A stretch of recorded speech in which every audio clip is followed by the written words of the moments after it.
তা প্রত্যেকে আমাদের দিকে তাকিয়ে স্থির হয়ে আছে। ফ্রেমের ভিতর থেকে খুব নিচু স্বরে, যেন বহু দূর থেকে ভেসে আসা একটা ফিসফিসানি শুনতে পেলাম। ওকে রেখে যা, ও এখন আমাদের ফ্রেমে বন্দী। মনে হচ্ছিল শব্দটা একজন মানুষের নয়, একসঙ্গে অনেকগুলো গলা ফিসফিস করে বলছে। আমার ষষ্ঠ ইন্দ্রিয় জানান দিল এই পিতলের ফ্রেমটাই সব নষ্টের মূল। এটাই সেই ফাঁদ যা দিয়ে এই বাড়ির অতৃপ্ত আত্মারা অর্পণের মনটাকে গ্রাস করার চেষ্টা করছে। আমি আর এক মুহূর্ত ভাবলাম না, চপ করে অর্পণের শক্ত হয়ে থাকা হাতের মুঠো থেকে ফ্রেমটা কেড়ে নিলাম। অর্পণ একটা অমানসিক গোঙানি দিয়ে উঠল, যেন শরীরের কোনো অঙ্গ আমি ছিঁড়ে নিচ্ছি। আমি ফ্রেমটা মাথার উপর তুলে মেঝের শক্ত কাঠের উপর সজোরে আছাড় মারলাম। এখানে গল্প নয়, ঘটনা শোনানো হয়।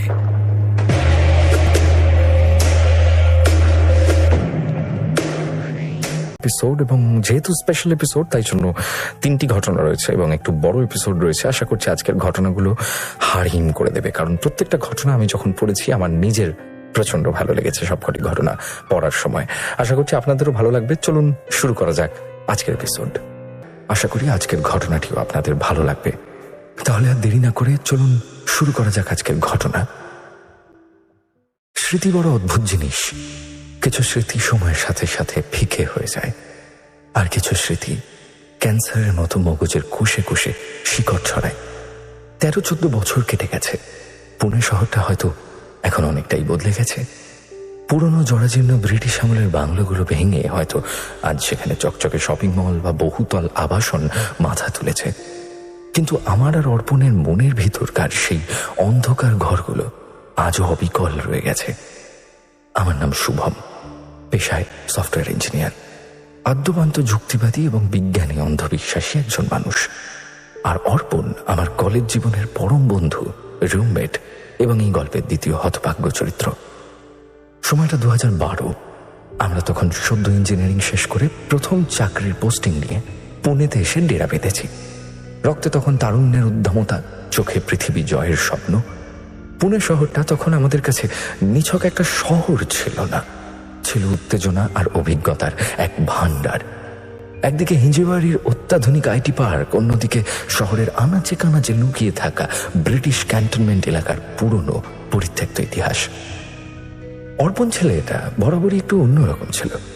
ভয় বলে কোনো শব্দ ডিকশনারিতে ছিল না, বা বলা ভালো ভয়টাকে ও চ্যালেঞ্জ হিসেবে নিত। ও প্রায়ই বলতো, সোহম, ভয় পেলে তো জীবনের মজাটাই মাটি হয়ে যায় রে। যেটা অজানা সেটাকে ছুঁয়ে দেখার মধ্যেই তো আসল থ্রিল। ওর এই বেপরোয়া মনোভাবই একদিন আমাদের জীবনের সবচেয়ে বড় ভুলের দিকে ঠেলে দিল। ঘটনার সূত্রপাত একটা বর্ষার রাতে। পুনেতে তখন টানা 3 দিন ধরে অবিশ্রান্ত বৃষ্টি চলছে। আমাদের বিমাননগরের ফ্ল্যাটে সেদিন রাত 9টা থেকেই লোডশেডিং। চারপাশ ঘুটঘুটে অন্ধকার। ব্যালকনিতে বসে আমরা দুজন মোমবাতি জ্বালিয়ে কফি মগ হাতে আড্ডা দিচ্ছি। বৃষ্টির ছাঁট আসছে, একটা মাটির গন্ধ বেরোচ্ছে, আর দূরে মাঝে মাঝে বাজ পড়ার শব্দে আকাশ চিরে যাচ্ছে। কথায় কথায় শহরের বিভিন্ন ভুতুড়ে জায়গা বা আরবান লেজেন্ড নিয়ে আলোচনা শুরু হলো। পুনে শহরে অনেক গল্পই মানুষের মুখে মুখে ঘোরে। আমি স্বভাবতই সব হেসে উড়িয়ে দিচ্ছিলাম, বলছিলাম, এইসব মানুষের মস্তিষ্কের বিকার আর গাঁজাখুরি গল্প। অন্ধকার আর একাকিত্ব মানুষের মনে হ্যালুসিনেশন তৈরি করে, আর কিচ্ছু না। অর্পণ হঠাৎ কফির মাগটা নামিয়ে রেখে আমার চোখের দিকে তাকালো। মোমবাতির আলোয় ওর মুখের ছায়াটা দেয়ালে অদ্ভুতভাবে কাঁপছিল। ও বলল, তুই তো সবকিছুতেই বিজ্ঞান খুঁজিস, চল একটা বাজি ধরা যাক, দেখি তোর বিজ্ঞান যেতে নাকি শহরের ওই পুরনো গল্পগুলো। বাজিটা ছিল মারাত্মক। শহরের 2টো কুখ্যাত পরিত্যক্ত বাড়িতে আমাদের প্রত্যেককে 2 ঘন্টা করে একা কাটাতে হবে। শুধু তাই নয়, সেখান থেকে প্রমাণ হিসেবে যে কোনো একটা জিনিস তুলে নিয়ে আসতে হবে। নিয়ম ছিল খুবই সাধারণ। 1, ভিতরে থাকা ব্যক্তি প্রতি 30 মিনিট অন্তর বাইরে থাকা বন্ধুকে ফোন করে জানাবে সে ঠিক আছে কিনা। আর 2, সেই বাড়ি থেকে স্মৃতিচিহ্ন হিসেবে কিছু একটা নিয়ে আসতে হবে। আমি প্রথমে ভেবেছিলাম অর্পণ মজা করছে, কিন্তু ওর জেদের সামনে শেষ পর্যন্ত আমাকে হার মানতেই হলো। আর সত্যি বলতে আমার নিজের মধ্যেও একটা অদ্ভুত অহংকার ছিল। আমি ভূত প্রেতে বিশ্বাস করি না, তাই ভয় পাওয়ার কোনো কারণ নেই। এই বাজির আরেকটা অদ্ভুত নিয়ম ছিল, কেউ নিজের গন্তব্য নিজে বেছে নিতে পারবে না। একজনের জন্য ভূতুরে বাড়িটা ঠিক করবে অন্যজন। আমার বিজ্ঞান আর যুক্তির জোর ভাঙতেই অর্পণ আমার জন্য বেছে নিল রেসিডেন্সি ক্লাবের সেই পুরনো ভিক্টোরিয়ান ম্যানশন। প্রতিশোধ হিসেবে আমিও পিছিয়ে থাকিনি। অর্পণের ভয় না পাওয়ার দম্ভ ভাঙতে আমি খুঁজে বের করেছিলাম শহরের সবচেয়ে ভয়ঙ্কর আর অভিশপ্ত জায়গাটা, এমজি রোডের ক্যাম্প এলাকার সেই কুখ্যাত ফটোগ্রাফি স্টুডিও।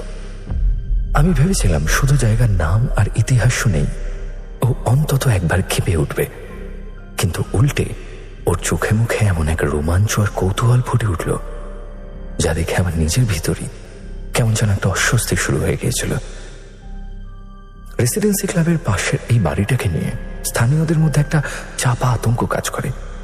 দিনের বেলাতেও কেউ এই চত্বর মারায় না। গল্পটা হলো 1940-এর দশকে একজন ব্রিটিশ অফিসার তার স্ত্রী এলিজাবেথকে নিয়ে এখানে থাকতেন। এলিজাবেথ নাকি একটা অদ্ভুত অসুখে মারা যান। তার শরীরটা কোনো একটা অজানা কারণে ভিতর থেকে পচে যাচ্ছিল। মৃত্যুর কয়েক সপ্তাহ আগেই নাকি তিনি পুরোপুরি উন্মাদ হয়ে গিয়েছিলেন। সারাদিন ঘরের ভিতর পায়চারি করতেন আর বিড়বিড় করে বলতেন, ঘড়িটা থামিয়ে দাও, সময় আমাকে খেয়ে ফেলছে। লোকেরা বলে তার মৃত্যুর পর অফিসার দেশে ফিরে যান এবং বাড়িটা সেই অবস্থাতেই পড়ে থাকে। কিন্তু রাত গভীর হলে ওই বাড়ির ভিতর থেকে নাকি আজও অদ্ভুত সব শব্দ শোনা যায়, যেন সময়টা সেখানে আটকে পড়েছে।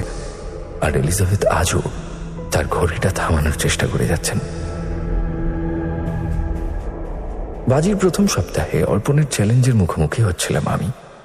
দিনটা ছিল শনিবার। রাত 11টা নাগাদ আমরা বাইক নিয়ে সে ম্যানশনের সামনে পৌঁছলাম। জায়গাটা মূল রাস্তা থেকে বেশ কিছুটা ভিতরে, চারপাশটা যেন অস্বাভাবিক নিস্তব্ধ।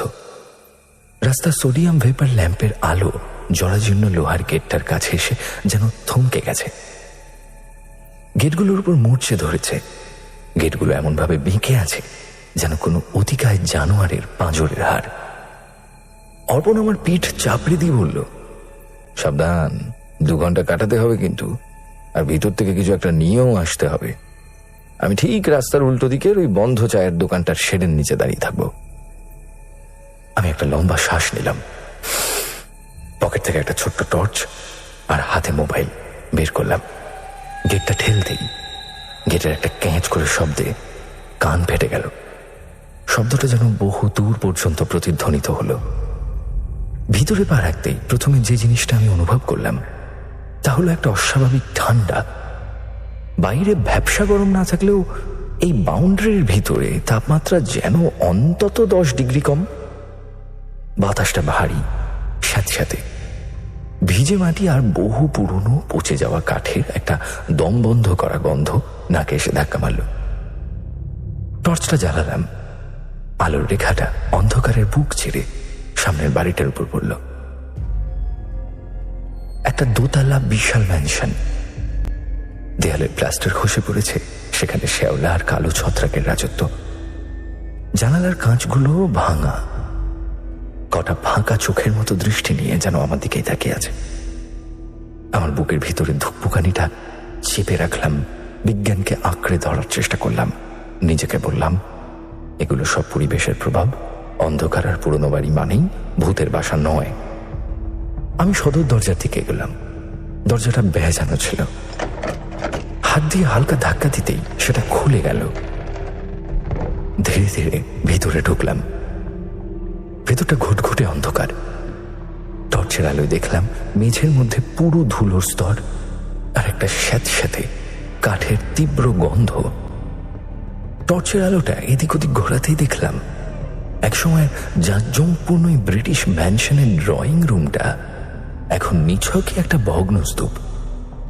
ভারী কাঠের আসবাবগুলো উই পোকায় খেয়ে পুরো ঝাঁঝরা করে দিয়েছে। হাত দিলে হয়তো ধুলো হয়ে যাবে। ছাদের কোণ থেকে মাকড়সার বিশাল বিশাল জাল ঝুলে আছে। পুরো ঘরটা ধুলোয় ধুলোয় ভরা, ঠিক যেন পুরনো দিনের কোন একটা থিয়েটারের ছেঁড়া পর্দা। আমার যুক্তিবাদী মন আমাকে বারবার বোঝাচ্ছিল যে শুভম, এটা একটা পুরনো বাড়ি, আর কিছু নয়। হাওয়া বাতাস খেলে না, তাই এই গুমট পরিবেশ। আর তাপমাত্রা কম লাগার কারণ হলো এই পুরু পাথরের দেওয়ালগুলো দিনের বেলার গরমটাকে ভিতরে ঢুকতে দেয় না। রাত 11:30। আমি পকেট থেকে ফোনটা বের করে অর্পণকে কল করলাম। রিং হতেই ওপার থেকে উত্তেজিত গলা ভেসে এলো, বেঁচে আছিস তো? কোনো ফিসফিসানি শুনলি? আমি হাসলাম। ধুর, এখানে ভূত প্রেত তো দূরের কথা, একটা জ্যান্ত ইঁদুরও চোখে পড়লো না, শুধু ধুলো আর মাকড়সার জাল। শোন, আমি দোতলার দিকে যাচ্ছি, হ্যাঁ, কিছু তো একটা নিয়ে যেতে হবে প্রমাণ হিসেবে। অর্পণ উল্টো দিক থেকে, সাবধান, 2 ঘন্টা কিন্তু পুরোপুরি কাটাতে হবে, এই বলেই ফোনটা কেটে দিল। কাঠের তৈরি চওড়া সিঁড়িটা দিয়ে উপরে উঠছিলাম। প্রতিটা পদক্ষেপে কাঠগুলো ক্যাঁচকুচ করে শব্দ করছে।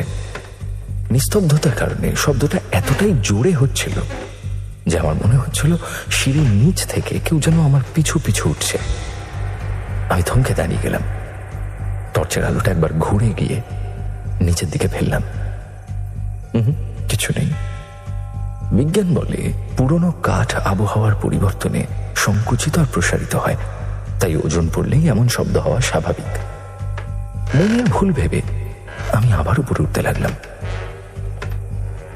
দোতলায় উঠতেই দেখি একটা লম্বা করিডোর, পরপর কয়েকটা বন্ধ দরজা। আমি সামনের দিকে এগিয়ে যেতে লাগলাম। শেষের দিকের একটা দরজা ঠেলে ভিতরে ঢুকলাম। তবে যাই বলো, পরিবেশটা কিন্তু বেশ ভুতুরে। যে ঘরটায় ঢুকলাম, এই ঘরটা সম্ভবত একসময় লাইব্রেরি বা স্টাডি রুম ছিল। দেয়াল ঘেঁষে দাঁড় করানো বুকশেলফগুলোতে এখনো কিছু বই পচে যাওয়া অবস্থায় পড়ে আছে।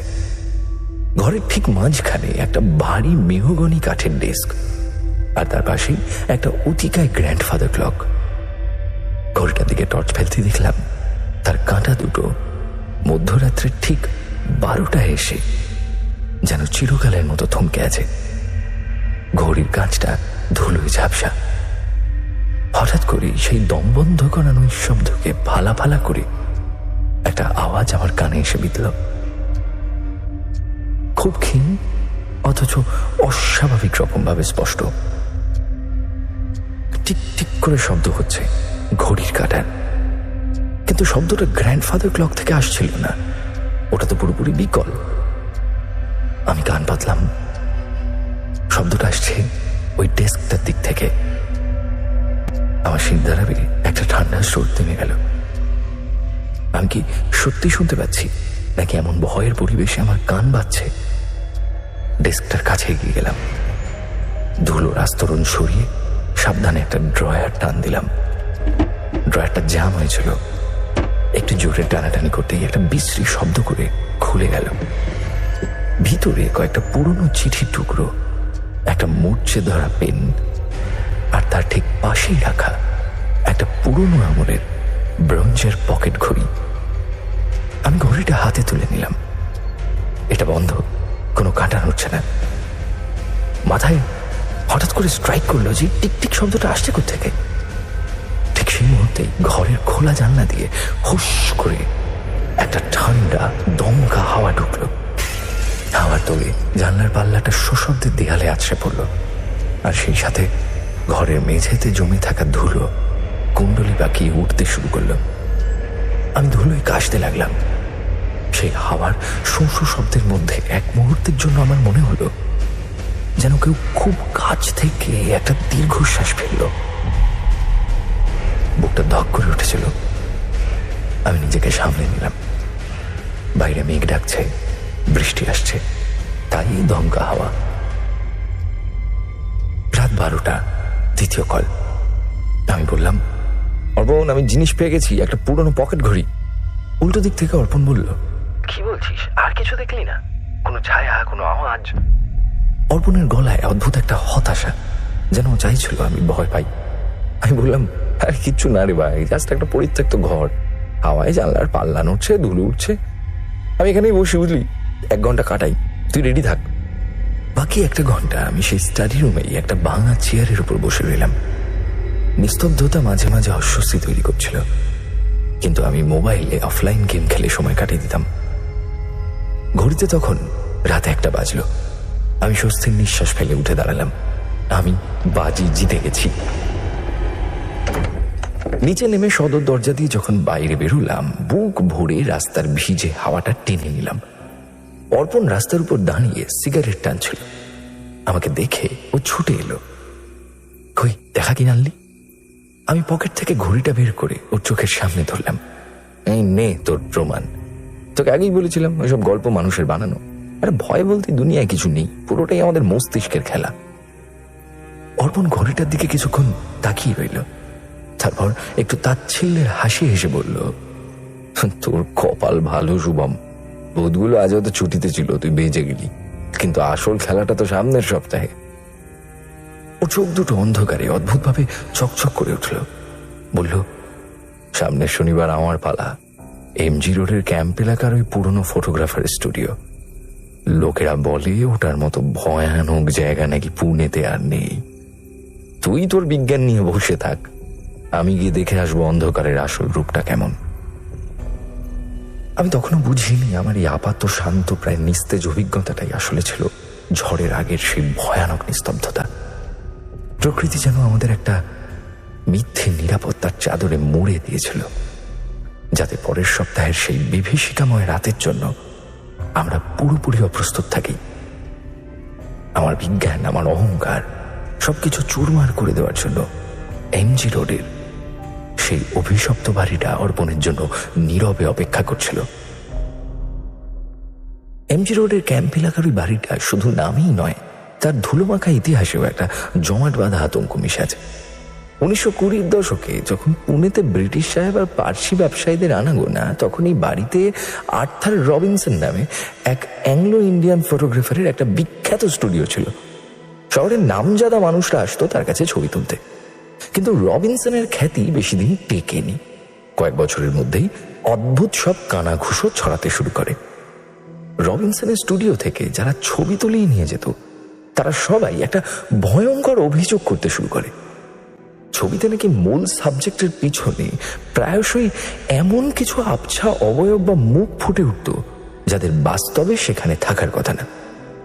অনেকের মতে ছবিতে নাকি তাদের মৃত আত্মীয়দের বিকৃত মুখ দেখা যেত।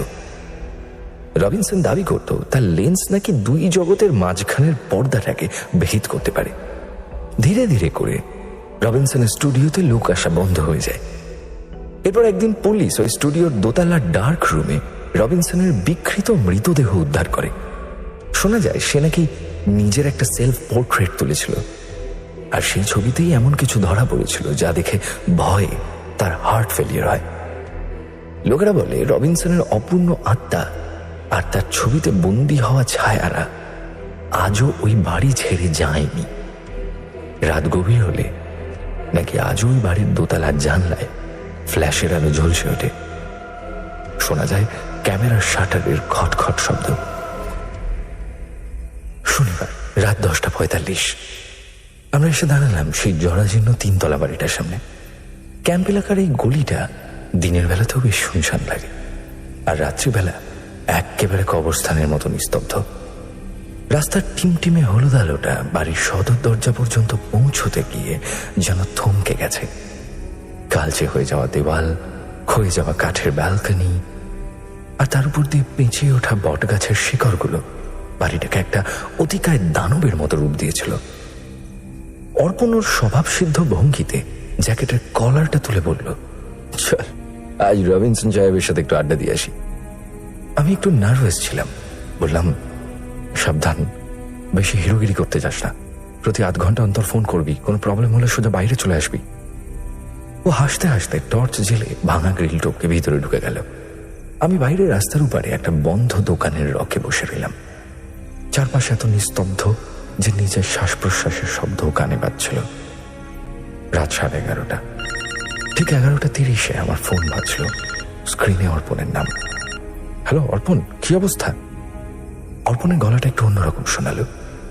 ঠিক ভয় নয়, কিন্তু একটা চাপা বিরক্তি আর অস্বস্তি। ভাই, এখানে যা গন্ধ, কেমন যেন একটা স্যাঁতসেঁতে পচা গন্ধের সাথে পুরনো কেমিক্যালের গন্ধ মিলেমিশে আছে। মনে হচ্ছে যেন পুরোনো ফিল্ম রোলগুলো পচে গলে যাচ্ছে। আমি জানতে চাইলাম, কিছু দেখলি? ও বলল, নিচতলায় একটা বড় হল ঘর মতো আছে, দেওয়ালে সারি সারি কাঠের ফ্রেম ঝোলানো। কিন্তু অদ্ভুত ব্যাপার কি জানিস, টর্চের আলোয় দেখলাম ফ্রেমের ভিতরের ছবিগুলো সব নষ্ট হয়ে গেছে। মুখগুলো এমন ভাবে ঝাপসা আর বিকৃত, যেন কেউ ইচ্ছাকৃত ভাবে নৌকা দিয়ে আঁচড়ে আঁচড়ে চোখ মুখগুলো তুলে নিয়েছে। আমার মেরুদণ্ড বেয়ে একটা ঠান্ডা স্রোত নামলো। বললাম, দোতলায় আর উঠবি? ও বলল, হ্যাঁ, দোতলাই তো আসল স্টুডিওটা, ওখান থেকে কিছু একটা আনবো, চল 8 ঘন্টা পর জানাচ্ছি। এই বলে ফোন কেটে গেল। বাইরে তখন ঝিরঝিরে বৃষ্টি শুরু হয়েছে। রাস্তার কুকুরগুলো হঠাৎ করে একটানা করুণ সুরে কেঁদে উঠল। আমার অস্বস্তিটা ধীরে ধীরে বুকের ভিতর চেপে বসছিল। ঘড়ির কাঁটা এগোচ্ছিল আর আমার চোখ স্থির হয়েছিল ওই দোতলা জানলাগুলোর দিকে। রাত 12টা। দ্বিতীয় কলটা এলো ঠিক 12টায়। ফোন ধরতেই বুঝলাম অর্পণের গলার সেই আত্মবিশ্বাসটা আর নেই। ওর গলাটা সামান্য কাঁপছে আর শ্বাস প্রশ্বাস বেশ ভারী। বলল, শুভম। আমি বললাম যে হ্যাঁ বল, ঠিক আছিস তো? ও বলল, আমি দোতলায় উঠছি, কিন্তু একটা অদ্ভুত ব্যাপার হচ্ছে রে। আমি বললাম, কি? ও বলল, সিঁড়িটা পুরোটাই কাঠের, আর আমি যখনই এক ধাপ উপরে উঠছি মনে হচ্ছে আমার ঠিক পিছনেই আরেকটা পায়ের শব্দ হচ্ছে। আর আমি দাঁড়িয়ে পড়লে শব্দটাও থেমে যাচ্ছে, কিন্তু পিছন ফিরে তাকালে কিছু নেই, চারপাশে ঘুটঘুটে অন্ধকার। আমি ঢোক গেলে বললাম, তো নেমে আয়, বাজি ফাজি চলে যাক, আর দরকার নেই। ও বলল, আরে না না, আমি দোতলা ল্যান্ডিং এ চলে এসেছি। এখানে একটা বড় ঘর আছে, মনে হচ্ছে এটাই স্টুডিও। দেয়ালের গায়ে একটা পুরোনো ব্যাকড্রপ ঝুলছে, একটা ভাঙা ড্রাইভারও পড়ে আছি এক কোণে। কিন্তু অর্পণ থেমে গেল। কিন্তু কি? অর্পণ, কথা বল। অর্পণ বলল, ঘরটা ঢোকার মুখে খুব স্পষ্ট একটা ক্যামেরার ক্লিকের শব্দ শুনলাম রে। আর মনে হচ্ছে এই অন্ধকার ঘরটায় আমি একা নই, কেউ যেন আমাকে খুব কাছ থেকে দেখছে। ঠিক সেই মুহূর্তে অর্পণের কথাটা শেষ হওয়ার আগেই আমি রাস্তার ওপার থেকে স্পষ্ট দেখলাম দোতলার ওই ভাঙা জানালার কাঁচের ওপারে ঘুটঘুটে অন্ধকারের ভিতর থেকে হঠাৎ করে একটা তীব্র নীলচে ফ্ল্যাশের আলো ঝিলিক দিয়ে উঠল। আলোটা 1 সেকেন্ডের ভগ্নাংশের জন্য স্থায়ী হলো, কিন্তু সেটুকু সময়ের মধ্যে জানালার ঠিক পিছনে দাঁড়ানো একটা দীর্ঘদেহী ফ্যাকাশে অবয়ব আমার রেটিনায় চিরকালের মতো খোদাই হয়ে গেল।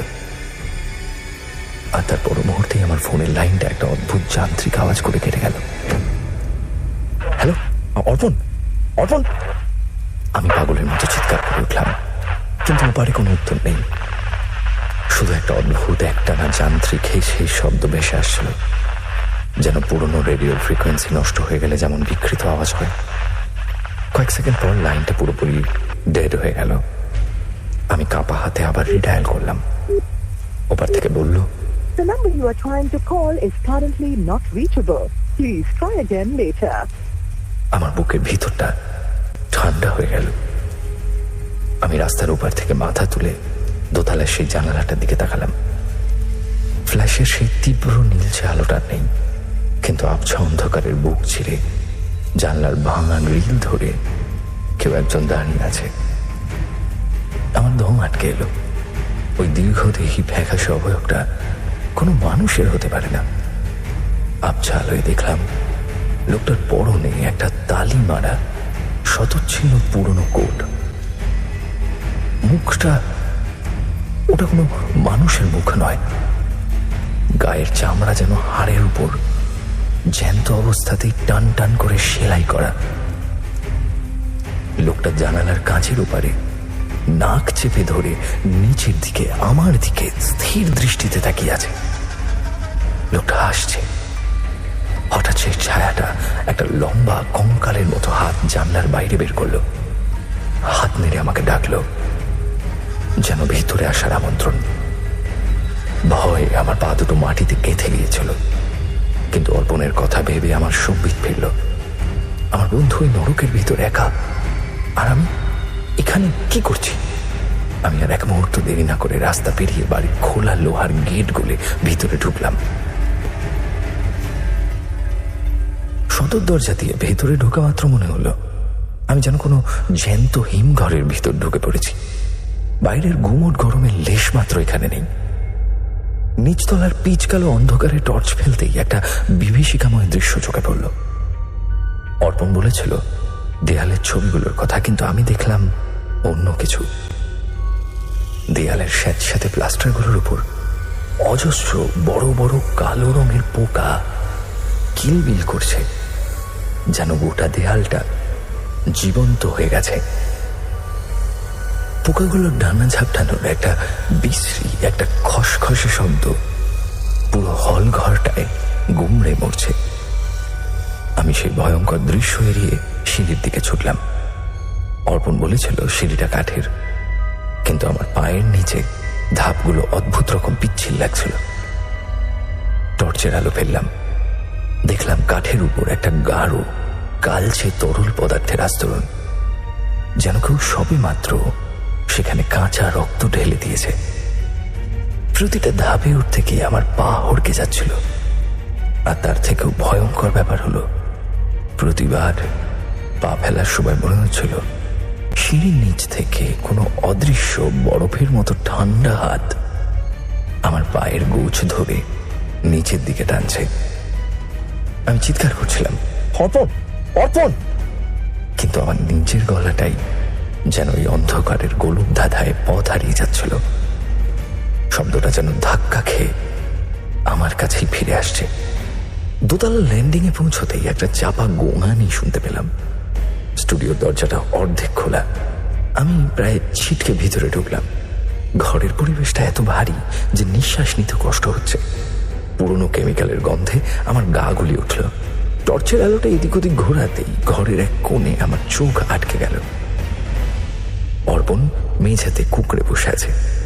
ওর হাঁটু দুটো বুকের কাছে গোটানো, আর ডান হাতটা শক্ত হয়ে এক পাশের একটা পুরনো পিতলের ফটো ফ্রেম আঁকড়ে ধরে আছে।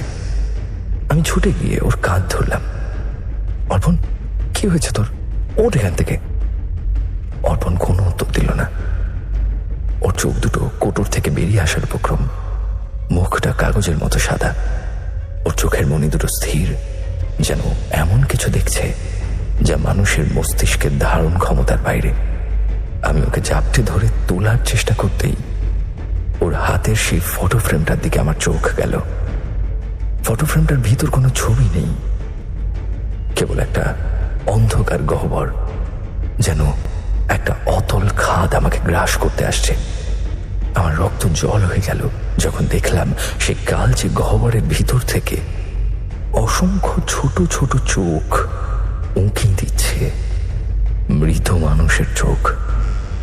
তারা প্রত্যেকে আমাদের দিকে তাকিয়ে স্থির হয়ে আছে। ফ্রেমের ভিতর থেকে খুব নিচু স্বরে, যেন বহু দূর থেকে ভেসে আসা একটা ফিসফিসানি শুনতে পেলাম। ওকে রেখে যা, ও এখন আমাদের ফ্রেমে বন্দী। মনে হচ্ছিল শব্দটা একজন মানুষের নয়, একসঙ্গে অনেকগুলো গলা ফিসফিস করে বলছে। আমার ষষ্ঠ ইন্দ্রিয় জানান দিল এই পিতলের ফ্রেমটাই সব নষ্টের মূল। এটাই সেই ফাঁদ যা দিয়ে এই বাড়ির অতৃপ্ত আত্মারা অর্পণের মনটাকে গ্রাস করার চেষ্টা করছে। আমি আর এক মুহূর্ত ভাবলাম না, চপ করে অর্পণের শক্ত হয়ে থাকা হাতের মুঠো থেকে ফ্রেমটা কেড়ে নিলাম। অর্পণ একটা অমানসিক গোঙানি দিয়ে উঠল, যেন শরীরের কোনো অঙ্গ আমি ছিঁড়ে নিচ্ছি। আমি ফ্রেমটা মাথার উপর তুলে মেঝের শক্ত কাঠের উপর সজোরে আছাড় মারলাম। ওটা মাটিতে পড়ল এবং সশব্দে ভেঙে চুরমার হয়ে গেল। কাঁচ ভাঙা সেই ঝনঝন শব্দটা যেন এই মৃত স্টুডিওর বুকে বোমার মতো ফাটল। কিন্তু ভাঙার সাথে সাথে এক ভয়ঙ্কর কাণ্ড শুরু হলো। মেঝের উপর ছড়িয়ে পড়া কাঁচের টুকরোগুলো যেন জীবন্ত হয়ে উঠল। আমি স্পষ্ট দেখলাম প্রতিটা ছোট ছোট টুকরোয় ওই দীর্ঘদেহী লোকটার বিকৃত মুখ প্রতিফলিত হচ্ছে, আর সেগুলো একসঙ্গে চিৎকার করছে, ফিরিয়ে দাও, আমাদের চোখ ফিরিয়ে দাও। ফ্রেমটা মাটিতে পড়ার সাথে সাথেই ঘরের পরিবেশটা যেন পাগলা গারদের মতো হয়ে গেল। ঘরের কোণে রাখা একটা প্রাচীন ধুলোমাখা ট্রানজিস্টর রেডিও হঠাৎ করে নিচে থেকেই গর্জে উঠল।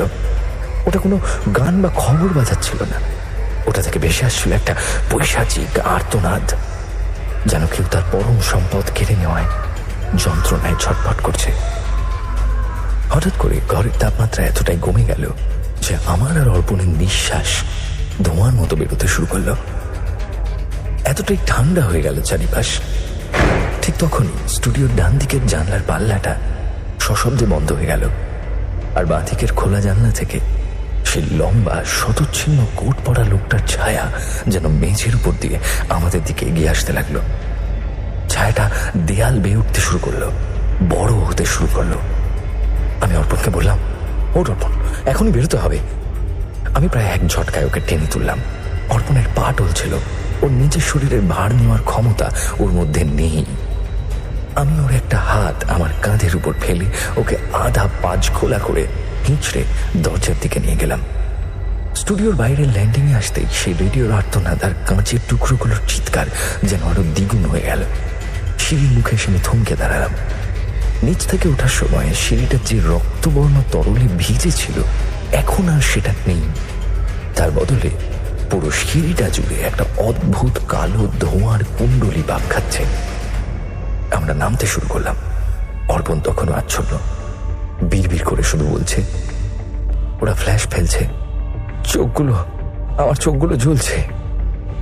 সিঁড়ির মাঝামাঝি আসতেই পেছন থেকে একটা ঠান্ডা বাতাসের ঝাপটা এলো, আর তার সাথেই একটা ফিসফিসানি ঠিক আমার কানের কাছে বাজলো।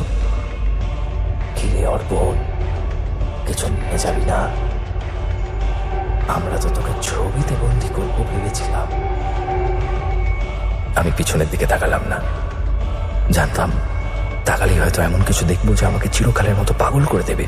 আমি শুধু অর্পণকে নিয়ে পাগলের মতো ছুটতে লাগলাম। নিচতলার হল ঘরটা পেরোনোর সময় দেওয়ালের সেই কালো পোকাগুলো ঝাঁক বেঁধে উড়তে শুরু করেছে, আমাদের গায়ে মুখে এসে ধাক্কা মারছে। আমি এক হাতে মুখ ঢেকে কোনো রকমে সদর দরজা দিয়ে বাইরে বেরিয়ে এলাম। লোহার গেটটা পার হতেই মনে হলো যেন আমরা একটা অদৃশ্য দেয়াল ভেদ করে পৃথিবীর আলোয় ফিরে এলাম। রাস্তার সোডিয়াম ভেপার ল্যাম্পের আলো, বৃষ্টির ছাঁট আর কুকুরের ডাক সব যেন এক নিমেষে আমাদেরকে বাস্তবতায় ফিরিয়ে আনলো। বাড়ির ভিতরে সেই পৈশাচিক চিৎকার, ঠান্ডা হাওয়া সব যেন ওই গেটের ভিতরেই আটকে রইল। আমি রাস্তার উপর হাঁপাতে হাঁপাতে বসে পড়লাম। অর্পণ আমার পাশেই শুয়ে পড়েছে, ওর চোখ দুটো বোঝা আর সারা শরীর থরথর করে কাঁপছে। আমরা জানতাম না শরীরটা সেই বাড়ি থেকে বেরিয়ে এলেও অর্পণের মনের একটা বড় অংশ চিরকালের মতো ওই দোতলা স্টুডিওর অন্ধকার গহ্বরে বন্দী হয়ে গেছে। বাজি আমি জিতেছিলাম ঠিকই, কিন্তু সেই জয়ের চরম মূল্য চোকাতে আমাদের এখনো বাকি ছিল। বিমাননগরের ফ্ল্যাটে ফিরে আসার পর আমরা ভেবেছিলাম দুঃস্বপ্নটা বোধহয় ওই বাড়ির চৌকাঠেই শেষ হয়ে গেছে। আমরা শহরের চেনা আলো, গাড়ির হর্ন আর সভ্যতার নিরাপদ আশ্রয়ে ফিরে এসেছি। কিন্তু সে রাতেই বুঝতে পারলাম কিছু অন্ধকার শুধু বাইরের পৃথিবীতে থাকে না, ওরা মানুষের মনের ভেতর এমনভাবে বাসা বাঁধে যেখান থেকে পালানোর কোনো রাস্তা নেই। ফ্ল্যাটে ফেরার কয়েক ঘন্টার মধ্যেই অর্পণের ধুম জ্বর এলো। থার্মোমিটারে পারদ 104 ডিগ্রি ছুঁল। সারা শরীর প্রবল শীতে থরথর করে কাঁপছে, আর তার মধ্যেই জ্বরের ঘোরে ও অনর্গল অসংলগ্ন বকে চলেছে। আমি ওর মাথায় জল পট্টি দিচ্ছিলাম, কিন্তু ওর চোখ দুটো সিলিং এর দিকে স্থির হয়ে আছে। হঠাৎ করে ও আমার হাতটা খামচে ধরে ফিসফিস করে বলল, শুভম, চোখগুলো, সিলিং থেকে চোখগুলো আমাকে দেখছে। তুই ফ্রেমটা ভাঙলি কেন? ওরা এখন সারা ঘরে ছড়িয়ে পড়েছে। এইভাবে পরের কয়েকদিন আমাদের ফ্ল্যাটটা যেন একটা নার্সিং হোম আর পাগলাগারদের মিশেল হয়ে উঠল। ডাক্তার এলেন, কড়া অ্যান্টিবায়োটিক আর ঘুমের ওষুধ দিলেন, কিন্তু অর্পণের চোখের সেই আদিম আতঙ্কটা এক বিন্দু কমল না। ও প্রায় কথা বলাই বন্ধ করে দিল। আমাদের সে হাসি খুশি সাহসী বেপরোয়া বন্ধুটা যেন কয়েকদিনের মধ্যেই একটা জীবন্ত লাশে পরিণত হলো। ওর মধ্যে অদ্ভুত কিছু ফোবিয়া বা আতঙ্ক তৈরি হলো। ঘরের কোনো জানলা খোলা থাকলে ও ভয় কুঁকড়ে যেত, বলতো, জানলা বন্ধ কর শুভম, ওখান থেকে কেউ উঁকি দিচ্ছে। ওর হাসিটা আমার সহ্য হচ্ছে না, এই ধরনের কথাবার্তা বলতো। রাতেও দু চোখের পাতা এক করতে পারতো না। আমি পাশের বিছানায় শুয়ে থাকতাম, আর মাঝরাতে হঠাৎ শুনতে পেতাম অর্পণ ফুপিয়ে ফুপিয়ে কাঁদছে। আমি উঠে বসলেও ফিস ফিস করে বলতো যে বিছানার তলা থেকে নাকি কেউ আঁচড় দিচ্ছে। আমায় জিজ্ঞাসা করত, নখের শব্দ শুনছিস না? নখের শব্দ শুনছিস না? আমি টর্চ জেলে বিছানার তলা দেখতাম, কিন্তু কিচ্ছু ছিল না। কিন্তু ওকে বোঝানো যেত না যে ও নিজের তৈরি করা একটা কাল্পনিক অন্ধকারের খাঁচায় নিজেকে পুরোপুরি বন্দি করে ফেলেছে। কিন্তু শুধু অর্পণ নয়, এই মানসিক বিভীষিকা থেকে আমিও রেহাই পাইনি। অর্পণের অবস্থার জন্য আমি নিজেকে দায়ী করেছিলাম ঠিকই, কিন্তু আমার নিজের স্নায়ুগুলো ক্রমশ বিদ্রোহ করছিল। আমার ড্রয়ারে রাখা সেই পুরনো মূর্ছে ধরা ব্রোঞ্জের পকেট ঘড়িটা যেন জীবন্ত হয়ে উঠছিল। দিনের বেলা ওটা নেহাতি একটা বিকল ঘড়ি, কিন্তু রাত গভীর হলে যখন চারপাশ নিস্তব্ধ হয়ে যেত, আমি স্পষ্ট শুনতে পেতাম ড্রয়ারের ভেতর থেকে একটা ধীর একটানা শব্দ আসছে, ঠিক ঠিক করে। প্রথম ভাবতাম হয়তো আমার হ্যালুসিনেশন হচ্ছে, কিন্তু একদিন মাঝরাতে শব্দটা সহ্য করতে না পেরে আমি ড্রয়ারটা খুলে দেখলাম ঘড়ির বন্ধ সেকেন্ডের কাঁটাটা যেন খুব সামান্য, প্রায় অদৃশ্যভাবে কেঁপে কেঁপে উঠছে, যেন কোনো অদৃশ্য আঙুল সেটাকে জোর করে ঘোরানোর চেষ্টা করছে। আমি ঘড়িটা জানলা দিয়ে ফেলে দিতে চাইলাম, কিন্তু হাতটা যেন অসাড় হয়ে গেল। মনে হলো ঘড়িটা হাত থেকে ফেললে আমার হৃদস্পন্দনও থেমে যাবে।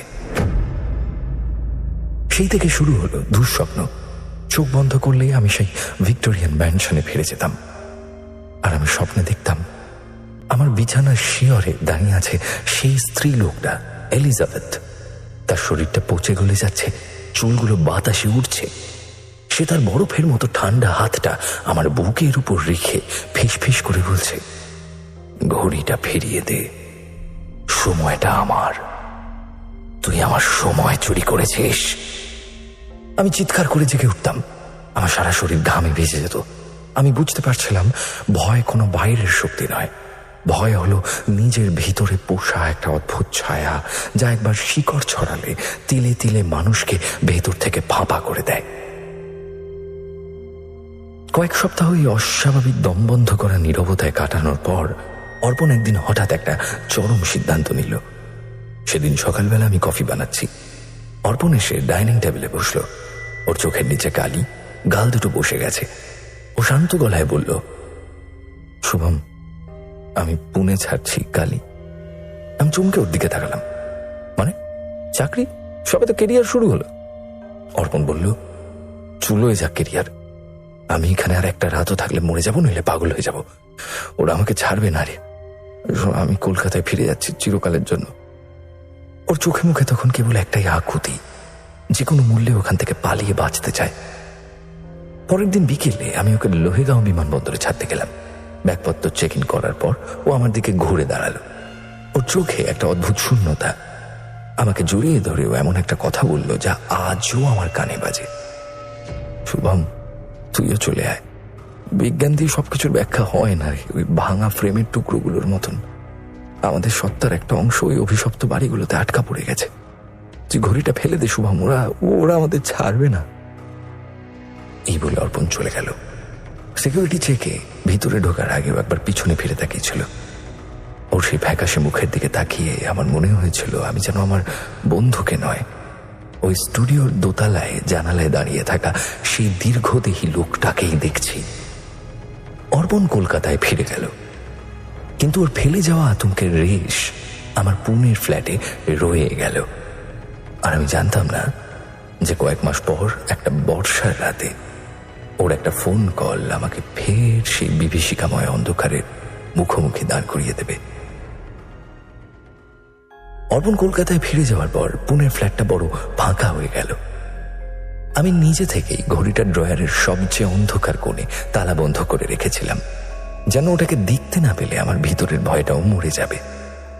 ধীরে ধীরে জীবন একটা ছকে বাঁধা রুটিনে অভ্যস্ত হয়ে উঠল। অফিস, কোডিং, উইকেন্ড, একা একা সিনেমা দেখতে যাওয়া। অর্পণের সাথে মাঝে মাঝে হোয়াটসঅ্যাপে কথা হতো, কিন্তু ও কেমন যেন গুটিয়ে গিয়েছিল। নিজের কাজের কথা বলতো, কিন্তু পুনের প্রসঙ্গ উঠলেই এড়িয়ে যেত। আমি ভেবেছিলাম ও হয়তো ট্রমাটা ধীরে ধীরে কাটিয়ে উঠছে। মাস 6 কেটে গেল। তখন জুলাই মাস। পুনেতে বর্ষা পুরো দমে শুরু হয়েছে। সে রাতেও মুষলধারে বৃষ্টি পড়ছিল, আর ফ্ল্যাটে আমি একা। ঘড়িতে তখন রাত প্রায় 2টো। হঠাৎ আমার ফোনটা বেজে উঠল। স্ক্রিনে অর্পণের নাম। এত রাতে ওর ফোন সচরাচর আসে না। বুকটা ধক করে উঠল। ফোনটা ধরতেই ওপার থেকে ওর ভারী ধরা গলা ভেসে এলো।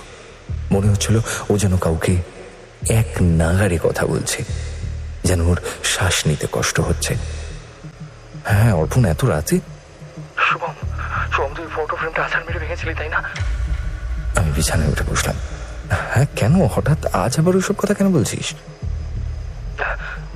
সেই ভাঙা কাছের ঝনঝনাটা শুভম, শব্দটা আমার কানের ভিতর বিঁধে আছে। অর্পণ যেন কাঁদবে।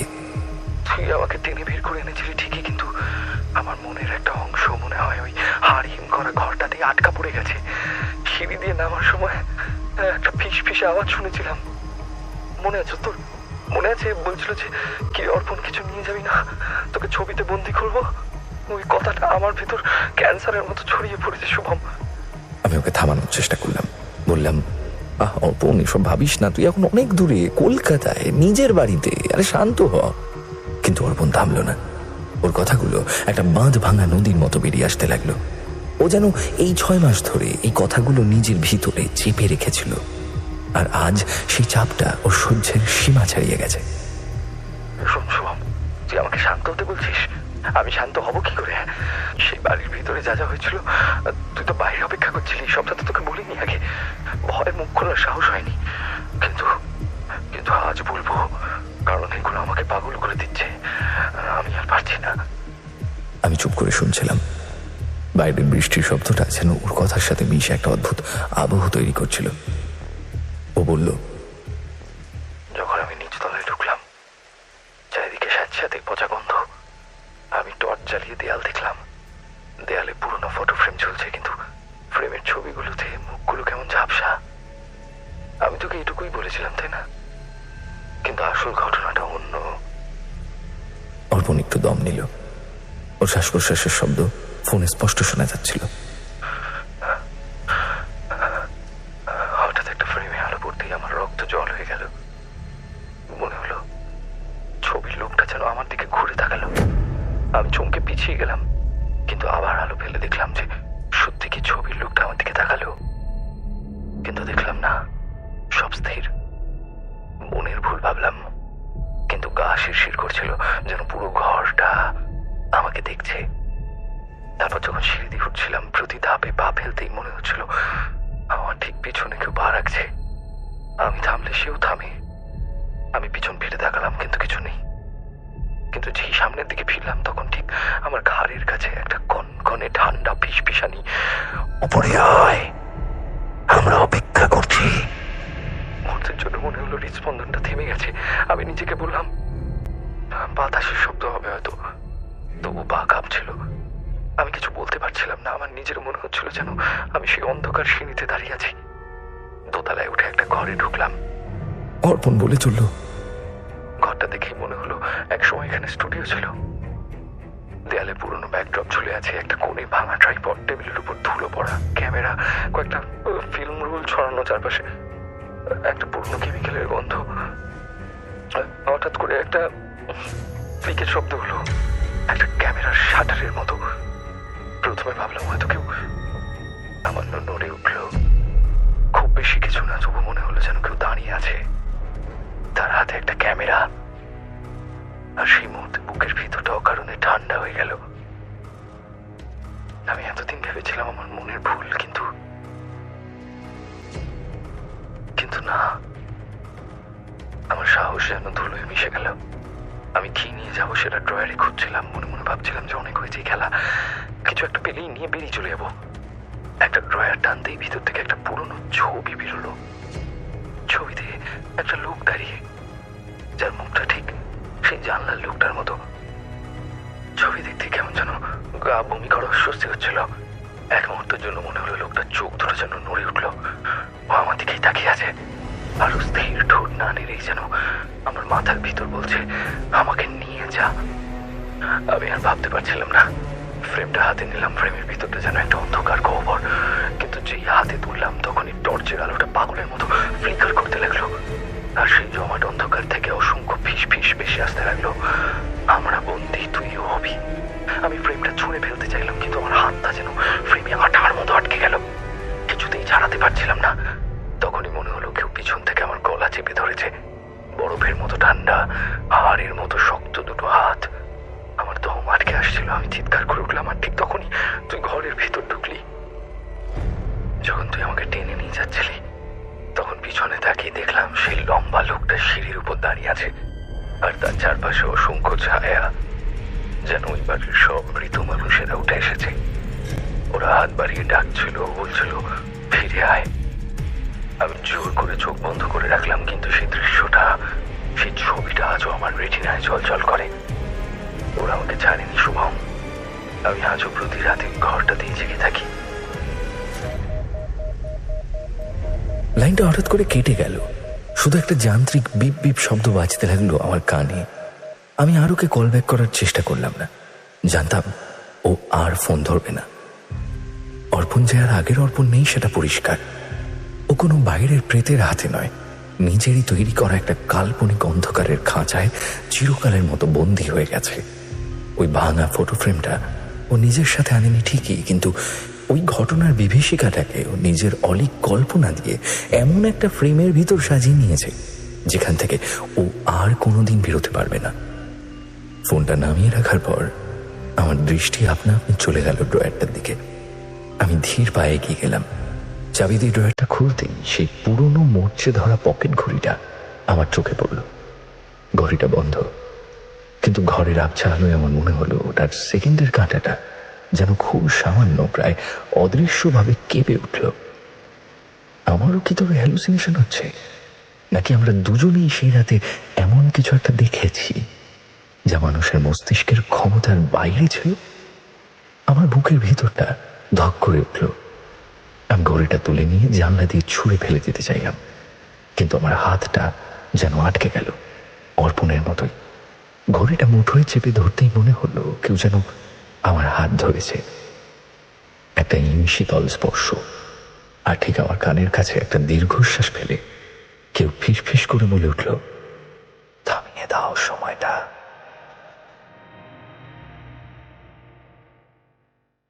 13-14 বছর কেটে গেছে। পুনে শহরটা হয়তো আজ অনেক বদলে গেছে। সেই পরিত্যক্ত ভিক্টোরিয়ান ম্যানশন বা এমজি রোডের পুরো বাড়িগুলো হয়তো ভেঙে চকচকে শপিং মল হয়ে গেছে, কিন্তু আমাদের মনের ভিতর সেই অন্ধকার ঘরগুলো আজও অবিকল রয়ে গেছে। আমি আজ বুঝি ভয় কোনো বাইরে থেকে আসা শক্তি নয়, ভয় হলো নিজের ভিতরে পোষা এক অদ্ভুত ছায়া, যা একবার মস্তিষ্কের কোষে কোষে শিকড় ছড়ালে তিলে তিলে মানুষকে গ্রাস করে নেয়। 13-14 বছর আগের সেই বাজি আমি জিতেছিলাম ঠিকই, কিন্তু সেই জয়ের ট্রফিটা ছিল এক চিরস্থায়ী মানসিক অস্থিরতা।